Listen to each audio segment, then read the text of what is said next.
My name is David Burton. I'm Senior Fellow in Economic Policy here at the Heritage Foundation, and our subject today is reforming FINRA. Uh, I wanted to take just a couple of minutes and sort of outline what FINRA is and why there's cause for concern, and then our three panelists are going to discuss ways that you might reform FINRA. Uh, I also wrote a paper on the subject called Reforming FINRA, which is available outside if you would like a copy. Um, FINRA is the Financial Industry Regulatory Authority. It's the primary regulator of broker-dealers in the United States, sometimes called investment banks. Uh, it regulates both the firms, broker-dealers, and the people who work for them, called registered representatives. There are approximately 3,900 broker-dealers in the United States, and they in turn employ about 642,000 registered representatives, all of which are regulated by FINRA. The Securities Exchange Act requires that a broker-dealer be a member of a registered National Securities Association. FINRA is the one and only National Securities Association. So if you're going to be a broker-dealer, you have to be a member of FINRA.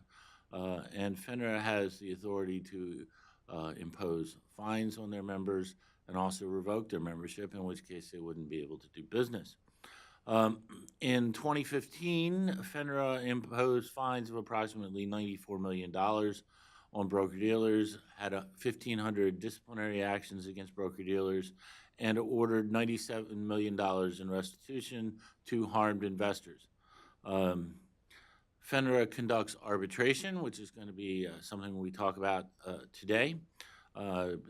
Most agreements between customers and their brokers require arbitration, and that means that the investors are generally barred from seeking relief in state or federal courts and must instead use FINRA's arbitration. FINRA is a Delaware not-for-profit. It is not a government agency, even though it is has a lot of the attributes of a government agency. It's exempt under 501c6 of the Internal Revenue Code, which is the provision in the code which exempts trade associations and chambers of commerce. It was created when the regulatory functions of the New York Stock Exchange and NASDAQ were spun off as those exchanges were demutualized and went private, and those two functions were merged into a new FINRA approximately 10 years ago. FINRA is a central regulator of great importance to our capital markets, yet most people don't know very much about it. It has a very large budget, $1 billion, compared to the SEC's $1.6 billion. It has, I believe, 3,500 employees, compared to the SEC's a little over 4,000. So it's roughly two-thirds of the size of the SEC. Yet it's not subject to any of the normal protections we associate with regulators in terms of transparency, due process, and so on down the line. FINRA is commonly called a self-regulatory organization, or SRO, but in some important respects, it isn't really that anymore.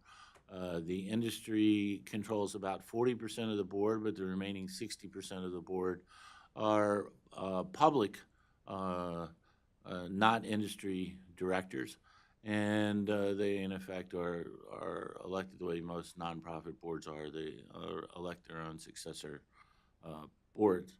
The industry members are elected by the membership. They're divided into three classes for small, medium, and large. And the elections are held within those subgroups of the FINRA membership.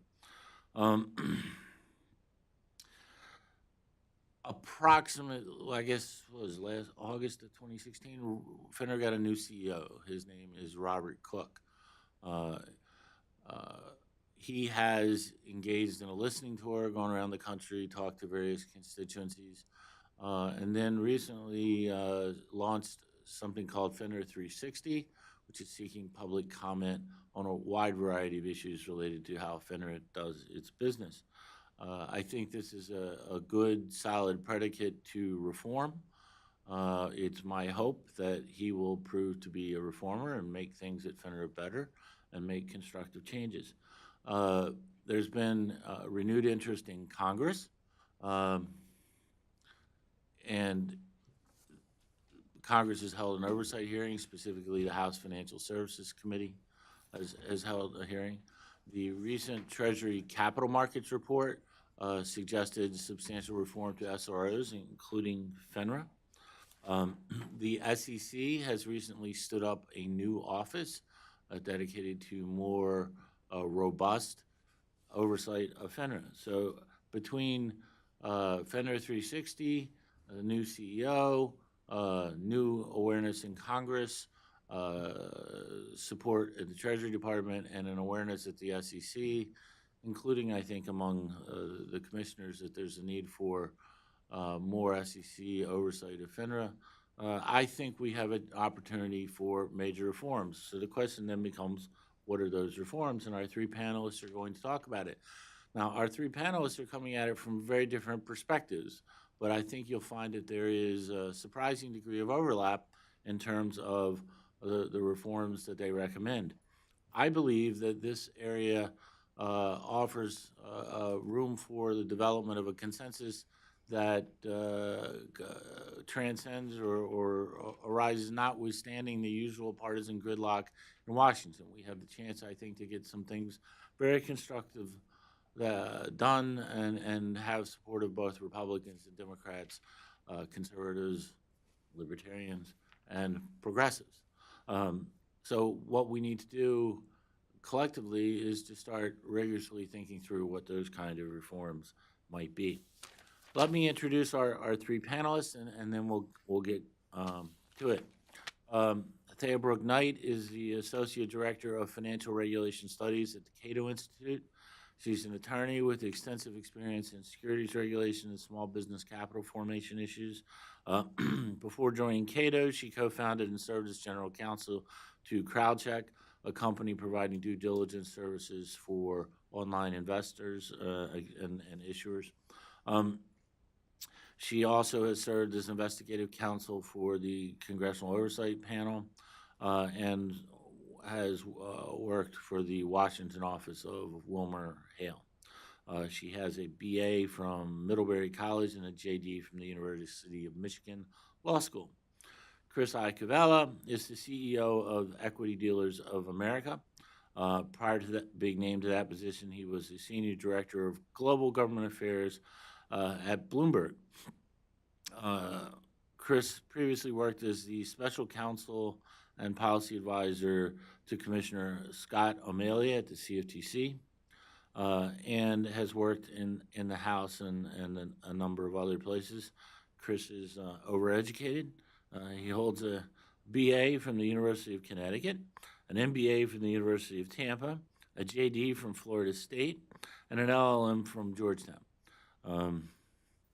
And you're still sane after spending all that much time in school. Student loans. Bart Naylor is a financial policy advocate for Public Citizen, a public interest organization. He helped establish and promotes Public Citizen's policies on financial reform, which are founded on the principle of what serves the average American.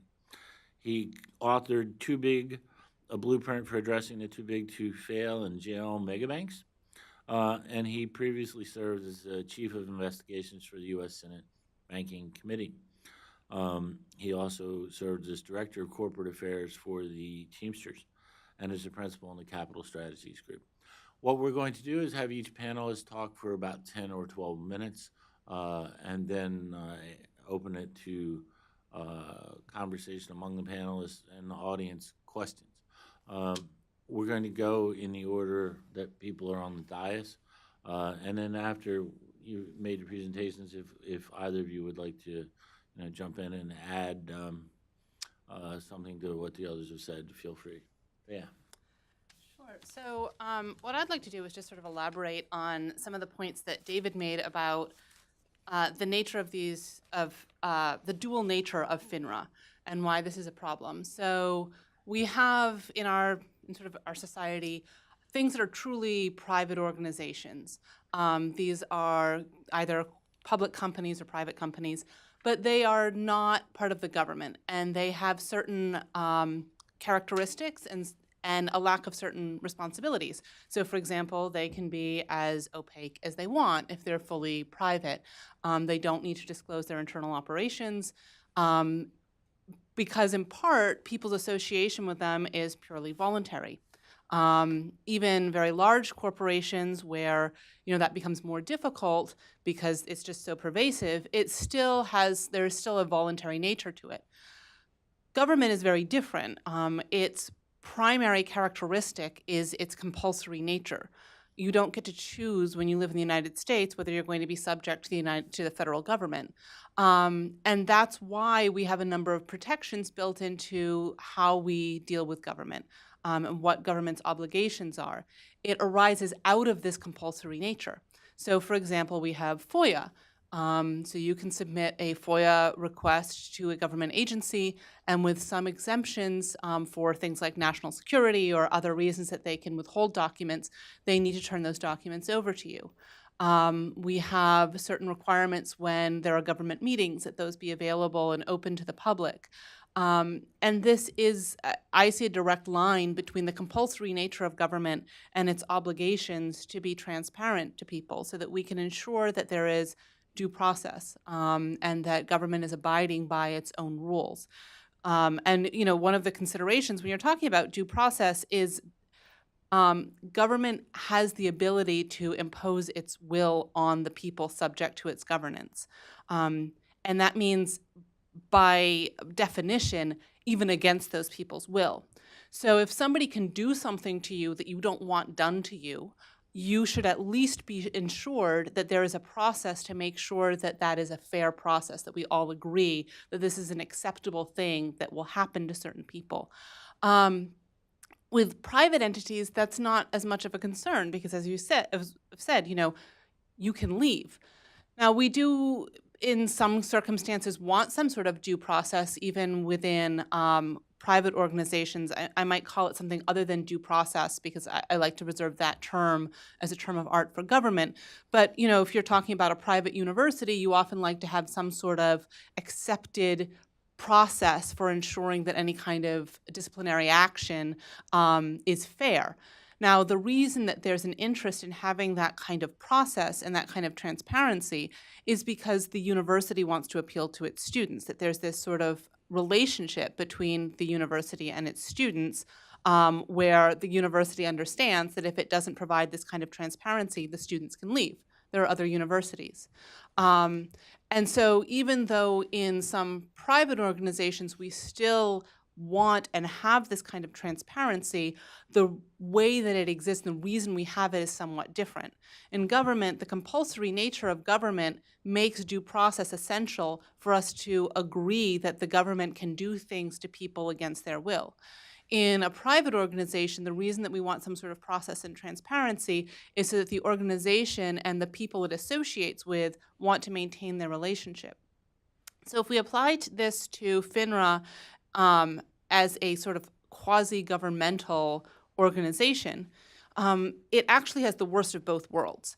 So it has the sort of opacity that we associate with private organizations, where there are closed-door meetings, where there's not the kind of disclosure of documents. You can't FOIA FINRA and get information that you would be able to get from a government agency.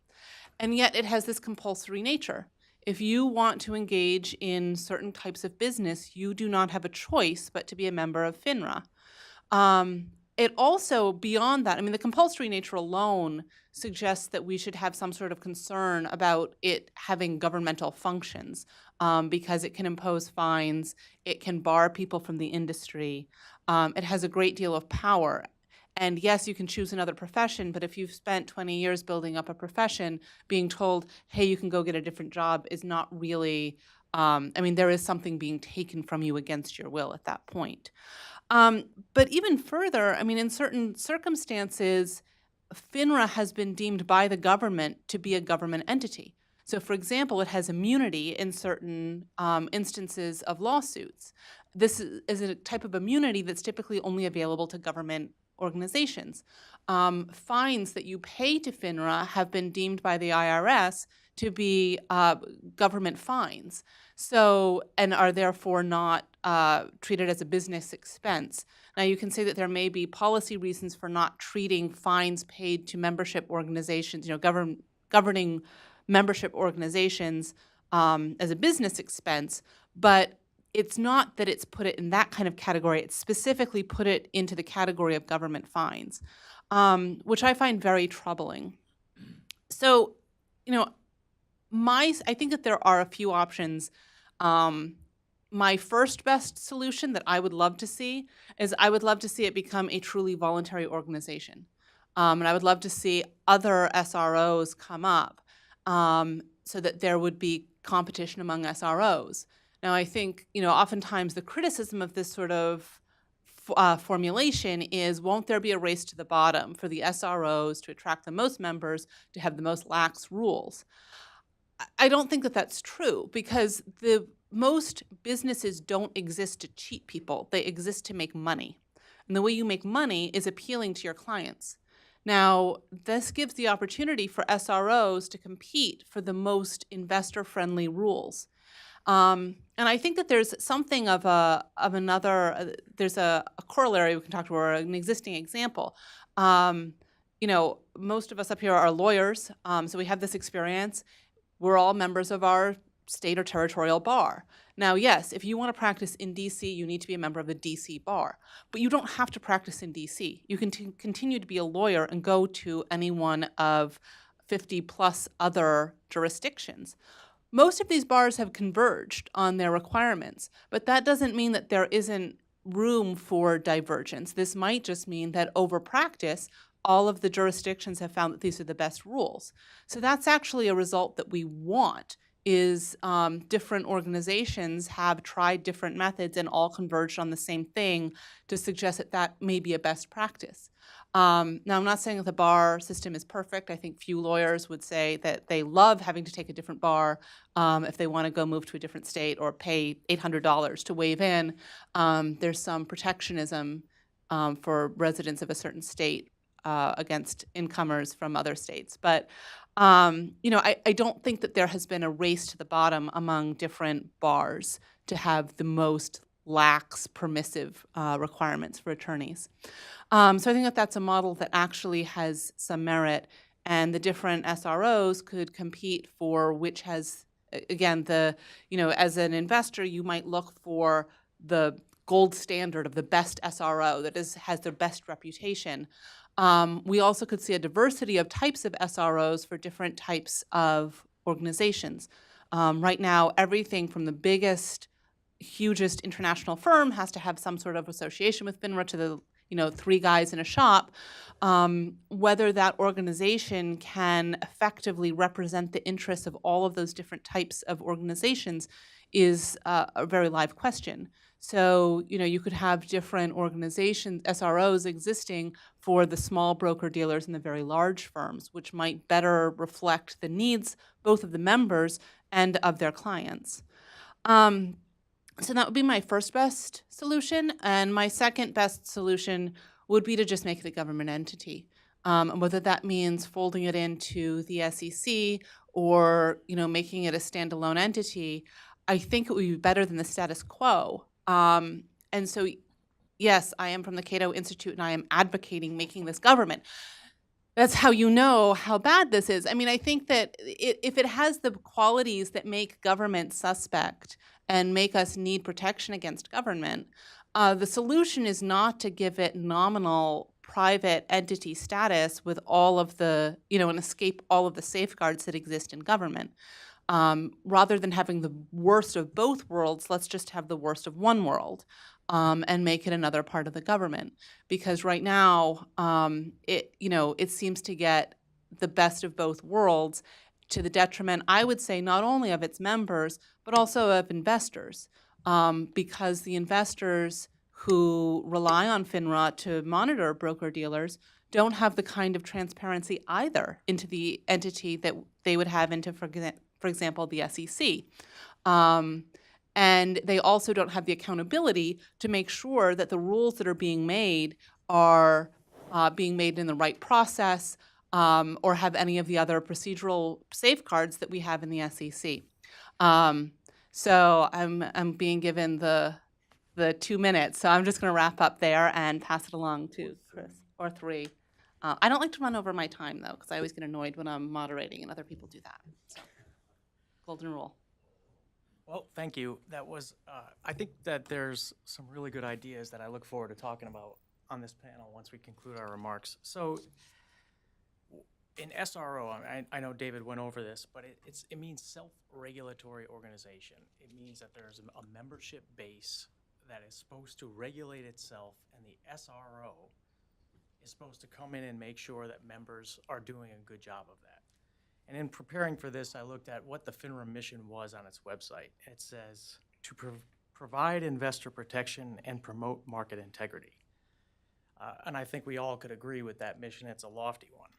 The problem is that under the previous leadership, it creeped into that mission, expanding its jurisdiction by instituting new rulemakings that would collect personal information from all the customers of broker-dealers, which was actually pushed back on by Congress.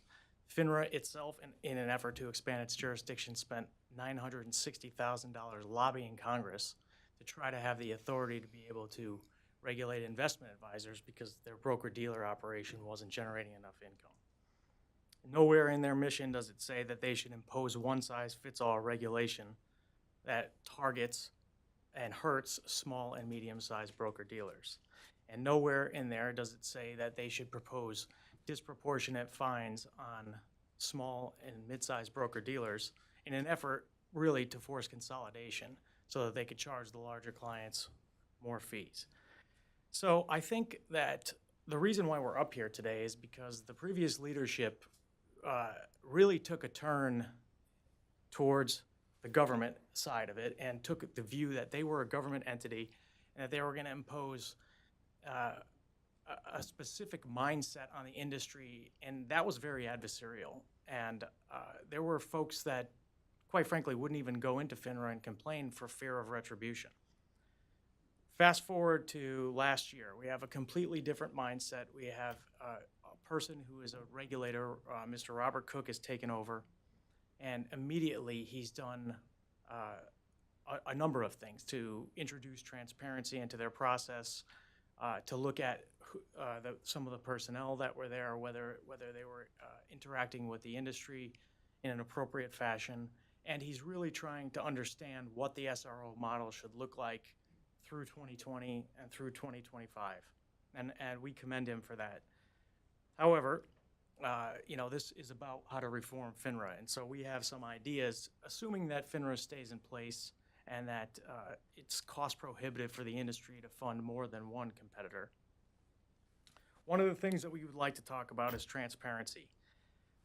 We would certainly support the deliberations over the rulemaking and their budget to be public.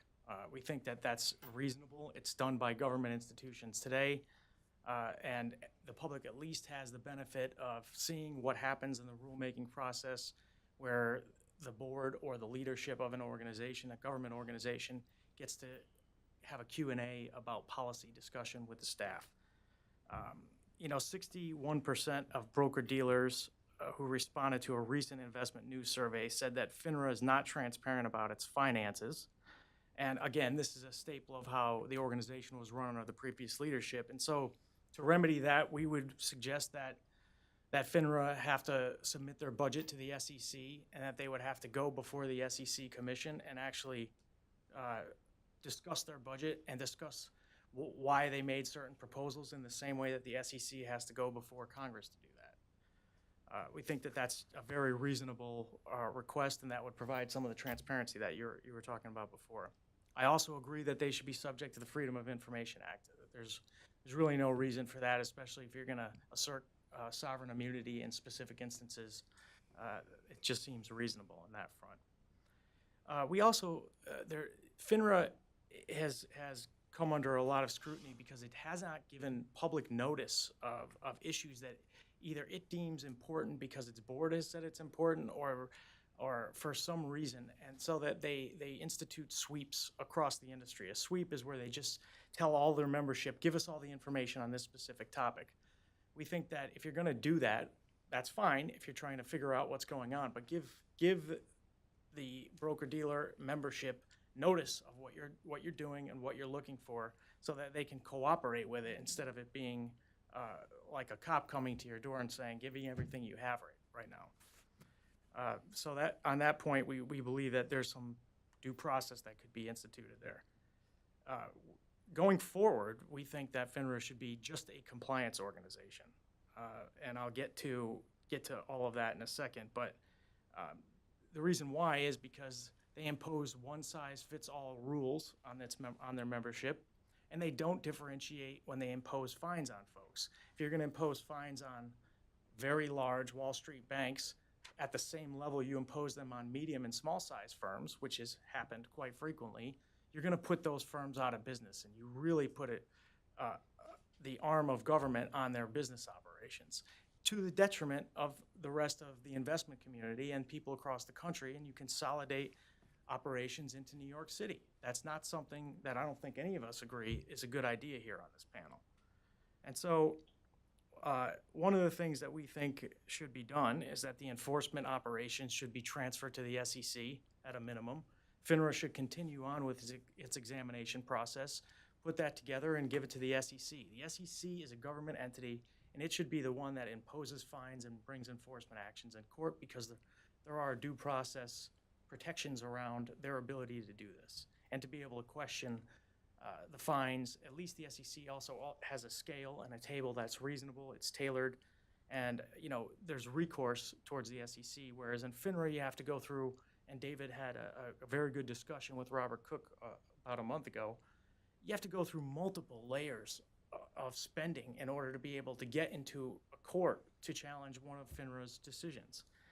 So we think that it would remove that issue, and it also would remove the issue of folks who think that an SRO is too lenient on its membership, and that the industry and industry boards should not be allowed to participate in whether an investigation commences or doesn't commence. So you take away that conflict immediately by doing that. If that's not instituted, if that's not a change that FINRA, SEC, or Congress sees fit, then we believe that fines should be imposed as a percentage of revenue or assets that the firm has. They need to be proportionate to the revenue of the firm and to the action. We're not advocating that people should be able to get away with murder just because they're small. That's not what we're talking about here. And on to one of the last things that we would propose as a reform is we need to look at the board governance of FINRA. If Mr. Cook's 360 initiative, which we applaud and commend, and we've been working with them to try to give them great ideas to move towards some of these reforms, if it's to have any legs, then the board needs to adopt it, and it needs to support him in that endeavor. We don't believe that that's going to be possible based upon the makeup of the board and the people on there who have no involvement in the industry. There are people who have never worked in the securities industry that are making decisions about how the securities industry should operate and what action is permissible and what's not permissible. That's not a recipe for good oversight and good regulation and good governance of the membership going forward. So we would suggest that there be a change on the board of directors. And one of the ways that we think that the board could be improved is to have more small and mid-sized broker-dealers as part of the representation. Right now, there's one mid-size, there's one small, and then there's a bunch of large folks on there. The large folks dominate all of the committees that they have. It needs to be more dispersed, and there needs to be more representation throughout a cross-section of the industry, or else the broker-dealer industry is going to continue to consolidate, and investors and the public are going to have fewer and fewer choices to go to in order to get their services taken care of. So I guess what I'll conclude here very quickly, self-regulatory organizations work best when the membership is engaged with the organization. The membership is actively seeking to comply with the rules that are set forth. They are encouraged to self-report something that happened or to say, look, there's some confusion in the industry on this particular issue, and then not get fined because of it. There shouldn't be an adversarial relationship here between the two parties because that's not good for the industry and it's not good for investor confidence. If multiple fines continue to happen for nickel and dime, you rolled through a stop sign type of issues, that's not good because that goes into the newspaper of each and every local broker-dealer, and that gives people who do business with them pause. And that's not what we're trying to do here. We're trying to stop real bad actors, and FINRA should focus on just small things like if a broker-dealer leaves to go to another broker-dealer and takes information that they're not supposed to take. When that's reported to FINRA, that's where they have a role to step in and bar that broker from continuing to operate in the industry. They have a role to let the public know when brokers have deceived their clients or have stolen money from their clients. They have a role to keep BrokerCheck up to date. They have a role in enforcing arbitration awards. A lot of these things, and I know you're going to talk about that, need to be addressed here as we move forward on the reforms that we have. So if we focus on the bad actors in the industry and the members work together and work with FINRA in a manner where FINRA is just a compliance entity and all of the enforcement is handed off to a real government regulator, I think that we can overcome a lot of the issues that have become present and cropped up under the previous leadership over the past 8 years. Art. Thank you. Thank you, David. Thank you for inviting me to participate on this panel. It's an honor to be here with you, Chris and Thea. I work for Public Citizen. We're about a 50-year-old consumer protection group, sometimes called an impossibilist group because our positions are sometimes outside of what's politically possible. We are 50 years of not taking yes for an answer. There's a story that I like to tell about Howard and Audrey. They're a Midwestern couple, salt of the earth, work on a family farm, and every year they go to the state fair. And Audrey's adventurous, and she wants to take the helicopter ride, but Howard, being pretty tight with money, says, well, it's dangerous, and that costs $50, and $50 is $50. And every year they go, and every year Audrey wants to take the helicopter ride, and every year Howard says $50 is $50. Year after year, $50 is $50. Well, one year she says, I'm not getting any younger. One of these years I want to do that. And the pilot overhears and says, folks, I'll take you up for free. No charge. One exception, and that is if you say anything, any noise at all, I'm going to charge you the $50. So they go up in the helicopter, and the helicopter pilot is really trying to get a rise out of him, and he rises quickly and turns quickly, flies upside down, but nothing. He gets back down to the ground, and he turns around and says, I was really trying to get you to say something, but you were very quiet. And Audrey says, well, I was going to say something when Howard fell out, but $50 is $50. With that in mind, some of my observations might fall in that sort of twisted wisdom there about Midwestern values. I'm from Idaho, often confused with being in the Midwest. We are not in the Midwest. We are in the Northwest. For starters, we are a consumer protection organization. We focus on what's good for investors. So, for example, not particularly sympathetic with FINRA and how it might be affecting the population of brokers. If the population of brokers is declining, that's not necessarily a concern for us. I mean, arguably the world would be better off with less financialization, with arguably fewer brokers or brokers being more efficient at what they do. We're not particularly concerned with being tough on brokers and being fines. And that's where I'd like to begin. Perhaps the most grating result of the 2008 Wall Street crash and the recovery thereafter is that crimes were committed, massive crimes were committed in which billions and trillions of dollars were removed from the American economy and from individuals, and yet essentially no individuals were held to account. It's a law enforcement problem that spans a number of agencies. First and foremost, I would put the Obama Department of Justice. I would put state prosecutors. I would put the Securities and Exchange Commission. But you also have to ask, where was FINRA in all of that? Where were the fines? This is the industry self-regulatory organization, and yet they were unable to proffer people that were actually part of this massive, massive problem. Looking more granularly, David mentions the fines of 2 years ago. In 2016, FINRA reports 1,400 disciplinary actions and $176 million in fines and $27 million in restitution.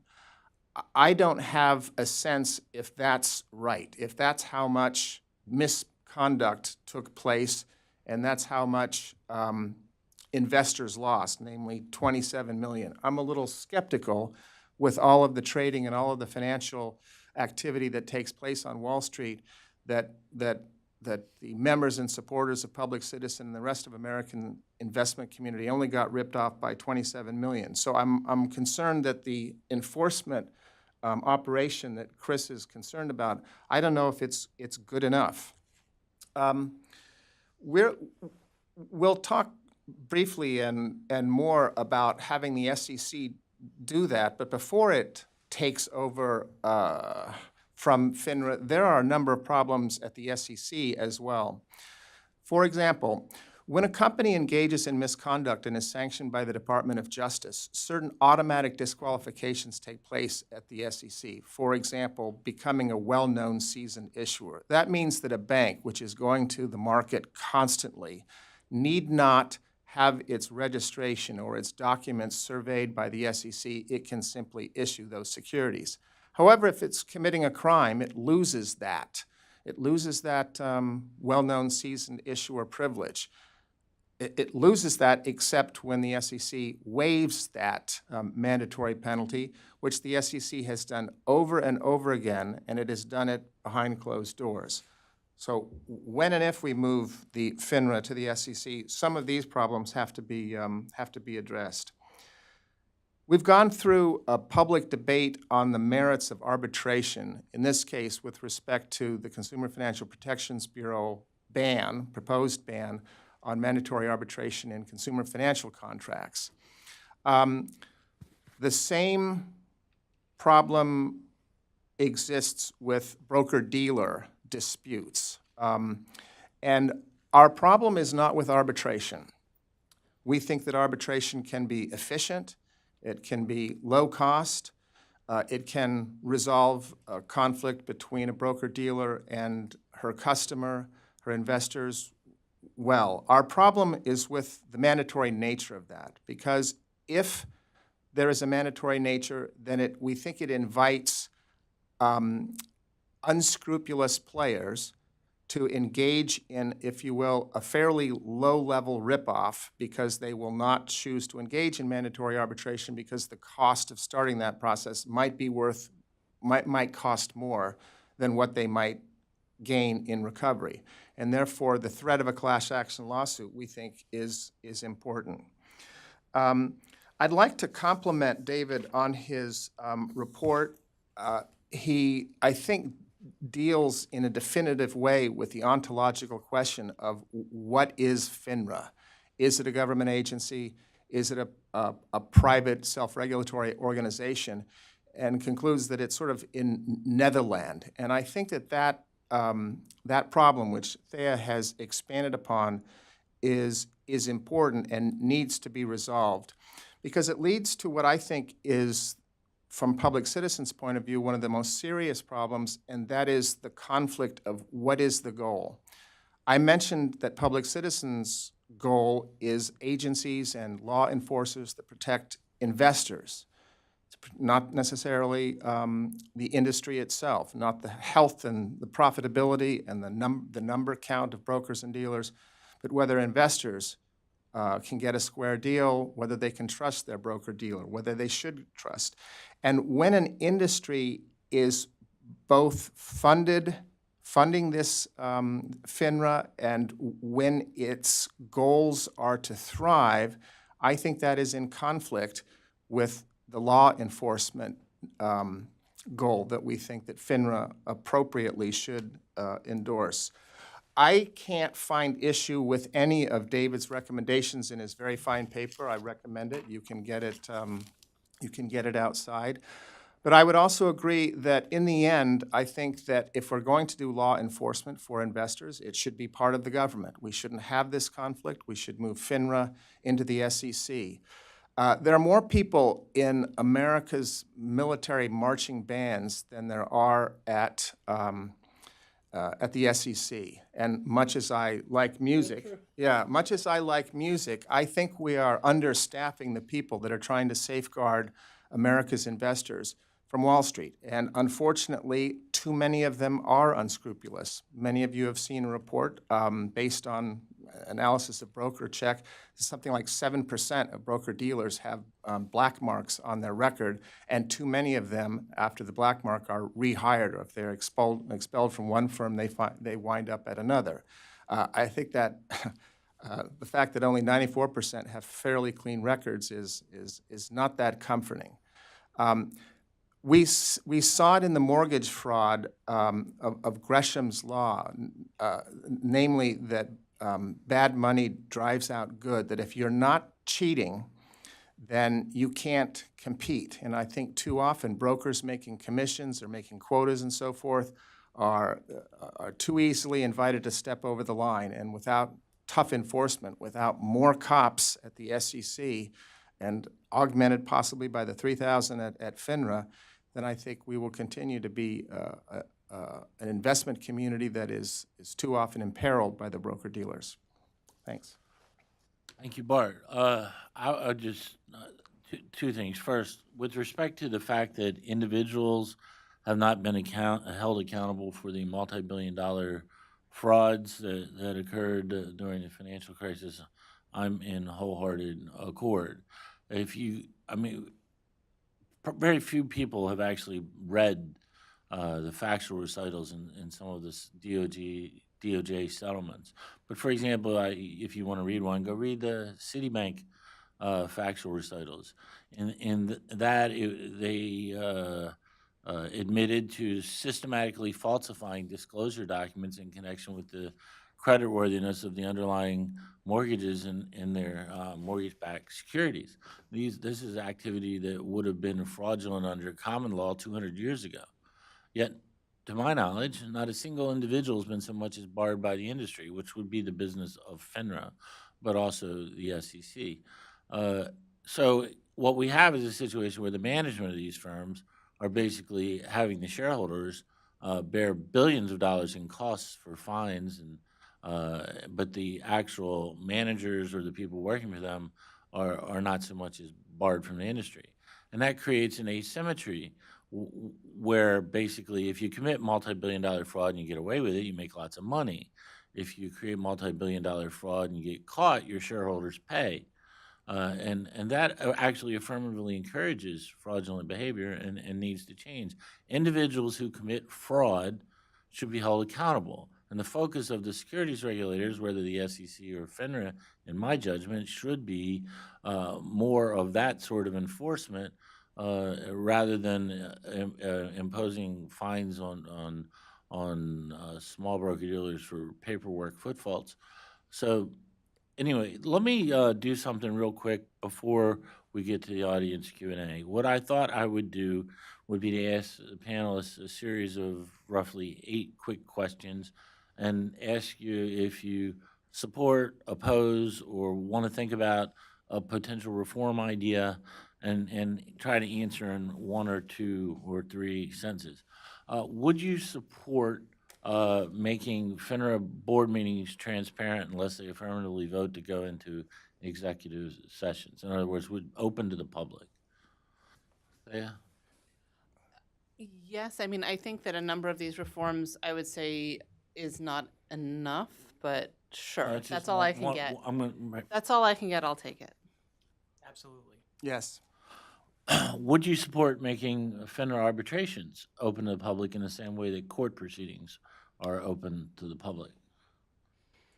Yes, exclamation point. I might have to think about that one. I mean, I think that the opportunity for arbitration can oftentimes lead to settlement, which is sometimes a more effective resolution. So I don't know about that one. Yeah, I think I would have to think about that Okay. as well. All right. Would you, I mean, along the lines of what Chris was discussing, would you support making FINRA's budget subject to approval either by the SEC or Congress? I mean, this is all assuming that we're not getting the voluntary SRO situation that would be my preference. I want to put that caveat up there. Okay. If it's going to be a mandatory membership organization, then yes. I think I'm agnostic on that. To the extent that FINRA exists, I guess I would have to honor the fact that, well, it's got a budget that it's possibly private sector people can manage. But again, I'm sort of in a different universe where that question comes from. Got it. Would you support making FINRA's rulemaking process subject to something akin to the APA notice and comment requirement where they have to publish proposed rules, seek public comments before they promulgate a final rule?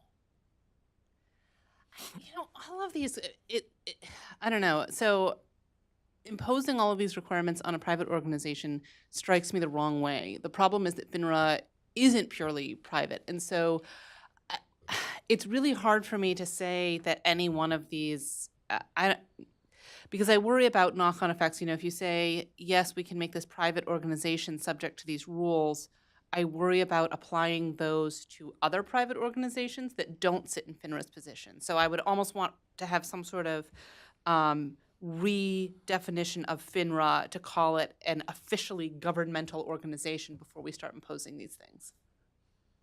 Yeah, I mean, FINRA has a license to be a monopoly from the government. So from my perspective, the APA is perfectly applicable, and a cost-benefit analysis, Regulatory Flexibility Act, and FOIA all should be applicable to their operations because they do not exist without the monopoly from the government. For the same reason, to the extent that the government requires membership in FINRA, then the rules that then govern those members should be open to the public.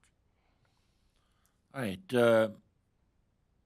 Let's talk about fines for a second. If FINRA imposes fines, do you believe that the fines should be used as they currently are for sort of opaque reasons, but various capital or operating expenses, or would you support requiring the fines to go to an investor relief fund or some similar sort of arrangement? I would support more transparency in how the fines are used. I don't know, the investor relief thing, that could go bad places in terms of administration. Well, there are certain, there's a fairly large amount of unpaid arbitration awards and that sort of thing. So I mean, it would depend on where they were going, but I would support more transparency. Yeah, I mean, and David, this goes to what you're speaking about earlier. I mean, FINRA is a government licensed monopoly that operates as a private sector business, and to the extent that we're going to impose more mandates on them because of the license that they have, I think it's very reasonable to understand where the fines go, whether they support surveillance, whether they support examination, whether they support investor relief. I would, and that's why I believe that them having to put forth their budget in front of the SEC or Congress would help with some of these questions. Art? To restitution, to paying for the unpaid arbitration awards, and also to add on there that they have a surplus of $1 billion or something like that. Two, I believe. Last I Two. looked. There should be a limit on that. It should be a surplus that gets them through, half a year of operating expenses, but not that. Yeah, I suspect we could find unanimity. They shouldn't be running a large budget. Well, it's twice their annual operating revenues. right now, FINRA arbitrators do not have to provide reasons for their award amount or explain their factual findings or explain how the factual findings led as a matter of law to a particular result. Would you support requiring FINRA arbitrators to find facts in writing and explain how those facts led to an award so that it could then be subject to meaningful review? Yes. A meaningful review at where? In the Well, right now it's a black box. They don't have to, all they do is give a number and go home and don't have to explain how they got to that number or why. So I think it should be personally reviewed by at least somebody within FINRA and the SEC, but review by somebody, because right now it's final and not subject to review by anybody. And even if you wanted to have it subject to review, it couldn't be because they don't have to make findings of fact or of law. It's virtually impossible to review the arbitration decision. Yeah, and I think that by very nature describes how arbitration works. So I guess from my perspective, if there was masking as it related to who was involved in what it was, and this was just disclosure so that the industry could benefit from the finding and change behavior that was found to be flawed or that was negotiated to be flawed, I think that could be useful in correcting issues going forward. Yeah, I mean, I agree with Chris. I think that I think that there can be some benefit to, as I said, arbitration as we understand it. But I also think that because there is this mandatory membership, I think that it's helpful to have some sort of readout from decision making so that people can have some guidance on how the rules are likely to be interpreted. But the problem that I would caution against is that in those factual findings, in a similar way to when FINRA brings an enforcement action, is that I am very leery of rulemaking through enforcement or rulemaking through arbitration. If there's a real issue, then it needs to be grounded in a law or a rule that's been broken, and it shouldn't be created by virtue of that negotiated settlement between FINRA and the membership, or what comes out of the arbitration. Yeah, well, I mean, there's obviously the arbitrations that are disciplinary in nature between FINRA and the brokers. There's also the arbitrations between consumers or customers and the broker-dealer. And there's much more by way of review in the case of the disciplinary proceedings. There is literally no review of the decisions in the case of consumer broker arbitrations because there's no process set up for that, and the arbitrations are final. There's no requirement of any findings of fact or of law. It's impossible to review them. And that could cut either way. I mean, a mistake could be made in favor of the broker-dealer where a consumer loses their life savings and nobody can do anything about it, or it could be made in favor of the consumer where there's a $1 zillion award against a small broker-dealer and there's no basis for it. In my judgment anyway, that needs to get fixed. Let me open it up to audience questions, and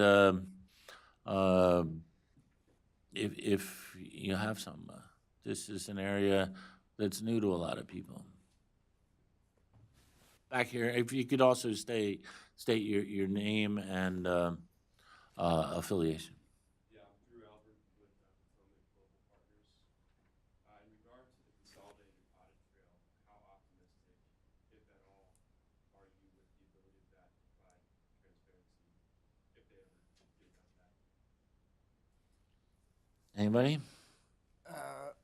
That's going to be available to the regulators themselves. Is that my understanding? I mean, yeah, so not to me. But yeah, we think that this would be an excellent, it's surprising that such a dynamic or such a mechanism doesn't exist already, given that the data exists, and why regulators can't see it is a problem. mean, I think that it should not only exist, but be made public. You're familiar with the gardening, what's it called, the gardening vacation, where the broker, when he's moving from a trader, when he's moving from one company to another, can't work at either place for a short period of time, but only a short period of time because all the trading strategies. You're talking about broker check, right? Yeah. Right, yeah. He's talking about the consolidated audit. Yeah, no, I'm just saying that what would be revealed to the public through the consolidated audit trail would not really be proprietary because the value of it decays over a very short amount of time. So I'm arguing in the end that not only the data from CAT should be available, at the very least to the SEC, it should be available to the public. Well, so, first of all, I think from my organization's perspective, we support the CAT, we support the goals of the CAT, we support the policy behind regulators being able to see across multiple venues and understand whether there was trading before an announcement or whether there's strategies intended to manipulate the market. What we do not support is the collection of consumer data and their personal information, their customer account, their account balances, their trades, their street, their address, their social security numbers. We don't think that there's any basis to collect all of that information and store it at a non-SRO and then transfer it to the SEC simply because folks want to have an easier route to be able to open up an investigation. What happens today is very reasonable. The SEC or FINRA goes to the SRO, which is an exchange generally, says who made these trades, they go to the broker gives the information, and it moves forward. To force consolidation of every account that's available when they don't do any trading, these are folks that may trade once or they don't trade at all during the year. It seems very unreasonable to me, and it seems like a huge cybersecurity concern, and we just don't see why you need that. We think there's a better way. The SEC has a large trader in place, and it's based upon volume and activity in the marketplace. So we think that that's a reasonable place to start if you want to collect personally identifiable information, but it should not be carte blanche across the industry. We don't think it's going to be protected, and the amount of attacks that go on they happen every day at regulators and at private companies. And if we're trying to surveil the entire market, this piece doesn't stop that. And so that's our view on that. We have a question here. There's a mic now, so up front.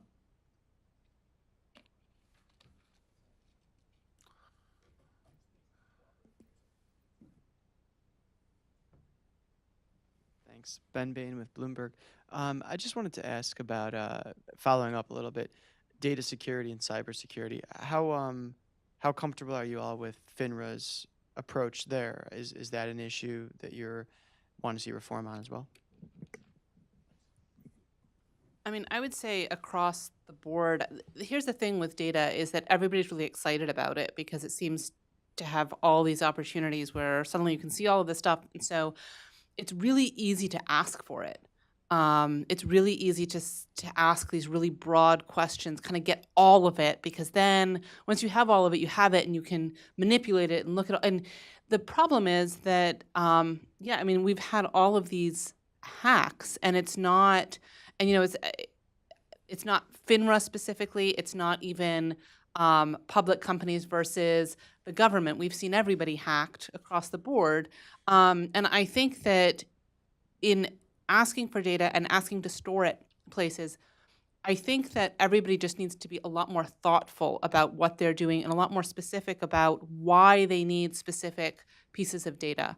I mean, this is not FINRA, but the CFTC had their proposed Reg AT, which I don't know if people are familiar with it, but it had been very broad and had asked to make traders' algorithms subject to the books and records review, which would in many ways just kind of leap over. I mean, it creates Fourth Amendment concerns. It also creates massive security concerns in terms of this being very important data for the traders to have and then to have in government hands in several different places. So, this is not my area of expertise, so I can't offer recommendations for how to improve data security. But I do know that, the less data you have, the less risk there is of, what would be disclosed in a hack. And I just think that there needs to be there needs to be insistence that when data is collected, when data is requested, that there be thought behind what is being requested, why, a justification for it, and a bias toward the sort of least sufficient amount of data and least specific data for the purpose intended. Other questions?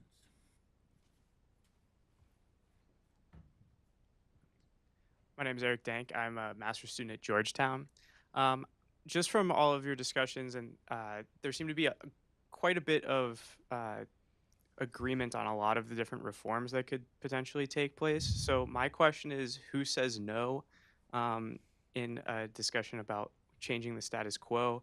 I mean, other than FINRA, I don't have any idea who would potentially be against any of these potential reforms, and how does that impact like the potential for things happening in Congress, within the industry, et cetera.